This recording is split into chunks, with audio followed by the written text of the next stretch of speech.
आप इस पूरी की पूरी क्रिएशन का सोर्स हो। तो चिंदी सी बॉडी नहीं हो, खुद को समझ रहे हो। जितनी भी बॉडीज हैं, चाहे वो इंसान की हो, जानवर की हो या पेड़ पौधों की हो, इस प्लैनेट पे हो या कहीं पर भी हो, उन सबका जो सोर्स है, उन सबका जो मटेरियल है, वो आप। और वो मटेरियल ना पैदा होता है ना मरता है। तो आप ना पैदा होते हो ना मरते हो। आपको मारने का कोई तरीका नहीं है। आपकी बात हो रही है, किसी और की नहीं हो रही। आपके साथ वाले की नहीं हो रही, आपकी बात हो रही है। आपको खुशी बनना नहीं है, मतलब आपको खुशी को ढूंढना नहीं है इस दुनिया में। You are happiness. दुखी होने की कोई वजह ही नहीं है। फिर भी हम दुखी होते हैं, क्यों होते हैं? गलत समझ है जी। आपको किसी से प्यार करना नहीं है, आप प्यार हो। What is love? कुछ है ना जिसकी वजह से सब कुछ जुड़ा पड़ा है, वो प्यार है। वो प्यार आपसे अलग नहीं है, वो ही आप हो। जिसको हम प्यार समझते हैं, जिसको हम प्यार बोलते हैं, वहां पे अलग होने का डर हमेशा बना रहता है। तो अगर प्यार की गहराई को आपने एक्सपीरियंस कर लिया, there is no fear of separation there. खुद को समझ लिया तो अब आप सबके साथ में एक हो गए हो। ये बॉडी कैसी हो गई फिर आपके लिए? इंस्ट्रूमेंट की जैसी हो गई। खेलते रहो। जो गलत फहमी है ना, जो आप लोगों के दिमाग में प्लांट कर दी गई है बचपन से ही, वो क्या है कि जैसे हर जूते में अलग अलग सोल्स होते हैं, ऐसी हर बॉडी में अलग अलग सोल्स होते हैं। ये तेरी आत्मा है, वो मेरी आत्मा है, ये उसकी आत्मा है। वो आत्मा यहां से निकलती है, फिर वहां जाती है, फिर वो दिखती है, वो नहीं दिखती है, वो भूत प्रेत बन जाती है। वो ये होता है, सब बकवास है। सच क्या है? There is no division of any kind. जैसे यहां पर जो स्पेस दिख रही है आपके और मेरे बीच में, ऐसे ही मेरी बॉडी के अंदर भी स्पेस है ना। जब मुंह खोलते हो तो अंदर स्पेस नजर आती है ना। तो क्या वो जो बॉडी के अंदर स्पेस है और जो बाहर स्पेस है, वो दो है या एक ही है? स्पेस में एक्चुअल में कोई डिवीजन है? अरे नहीं है जी।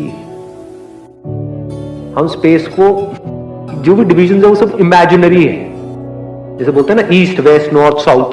कहां है ईस्ट, कहां है नॉर्थ, कहां है साउथ? एक्चुअल में कहीं भी नहीं है। दिखाओ कहां है। सिर्फ इमेजिन किया हुआ है। जो स्टार्स हैं या जो भी ये प्लैनेट है, आप इसके नहीं बने हो, ये सब आपका बना है। जैसे एक माँ होती है ना, उसके लिए बच्चे का मतलब क्या है कि वो बच्चा मुझ में से निकला है, तो उसे प्यार करना नहीं पड़ता है, प्यार होता है। वो मुझसे अलग नहीं है, वो मैं ही हूं, मेरा ही पार्ट है। इसी तरह से पूरा का पूरा जो यूनिवर्स है, ये आप में से निकला है, आपका ही बना हुआ है। तो जब ऐसी आपकी नजर हो जाती है, तो इस नजर को प्यार बोलते हैं। वो मुझ में से ही निकला है सब कुछ, यानी ये पूरा का पूरा यूनिवर्स आप में से निकला है। अगर ये गहराई से समझ आ जाए तो अब आप किससे नफरत करोगे? अब इस दुनिया की जो कमियां हैं वो भी आपको अच्छी लगने लग जाएगी, उस पर भी हंसी आने लग जाएगी, उस पर भी प्यार आएगा। जैसे एक माँ को अपने निकम्मे बच्चे के ऊपर आता है। वो बच्चा अगर किसी की गोद में पॉटी भी कर दे तो माँ खुश होती है। 2 दिन से नहीं करी थी, अब कर दी, तो माँ उस बच्चे की गंदगी में भी खुश हो रही है। तो अगर ऐसी आपकी नजर हो जाए, तो अब आपको किसी से भी, जिसके भी साथ आप रिलेशनशिप में हो, जिन भी लोगों से आप जुड़े हुए हो, उनसे प्यार करना नहीं पड़ेगा, सबसे प्यार हो जाएगा। और जो प्यार करता है उसकी लड़ाई झगड़े होते हैं। जिनको प्यार होता है वहां पर कोई लड़ाई झगड़े नहीं होते, होने की गुंजाइश ही नहीं है। एक है तरीका, जिस तरह से सब जी रहे हैं उसी तरीके से जीने का। तो क्या होगा? डर में जियोगे, लड़ मर के जियोगे, अकेलेपन में जियोगे, अकेलेपन में मरोगे, रोते ही रहोगे, बार बार से हंसोगे थोड़ा बहुत देर के लिए, कभी कभी तुक्के में, अंदर से रोते रहोगे। और खुद को बारीकी से समझ लिया तो क्या होगा? बाहर से चाहे रोते रहोगे लेकिन अंदर से हंसते रहोगे। इस बात को जब आप गहराई से समझ जाओगे कि पूरी जो दुनिया है, ये जो पूरा का पूरा यूनिवर्स है, ये मेरी ही परछाई है, क्या लड़ोगे इससे? क्या करोगे? फिर क्या रह जाएगा? खेलो कूदो, मस्त रहो। उसके बाद में this world will be like a playground for you.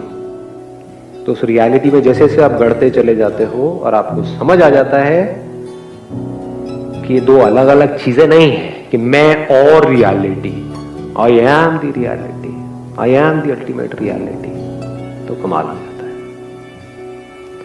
अब कमाल करना है या नहीं करना है वो आप लोग के